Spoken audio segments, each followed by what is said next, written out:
নিশাৰ পৰাই এগৰাকী পিতৃয়ে তেওঁৰ পুত্ৰক এই নলাটোত বিচাৰি আছে।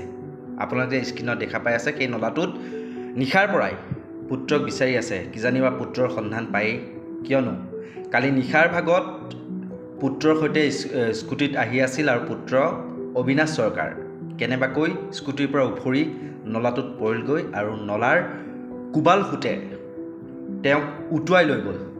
শিশুটিক অবিনাশক উটুৱাই লৈ গ'ল। কিন্তু এতিয়াও আশা এৰি দিয়া নাই পিতৃয়ে, আৰু পিতৃয়ে বৰ্তমানো তেওঁক বিচাৰি আছে। আৰু এই ক্ষেত্ৰত SDRF হওক বা NDRF হওক সকলোৱে অভিযান অব্যাহত ৰাখিছে যদিও শিশুটিৰ সন্ধান পোৱা নাই। আৰু এই ক্ষেত্ৰত ক'ব লাগিব যে কিহৰ বাবে মহানগৰীত বহুতো উন্মুক্ত নলা দেখিবলৈ পোৱা যায়। ওপৰত যিখন স্লেব সেইখন দিয়া নাথাকে, যাৰ ফলত এইটো ঘটনাই প্ৰথম নহয়, পূৰ্বও এনেকুৱা ধৰণৰ বহু ঘটনা ঘটি আহিছে।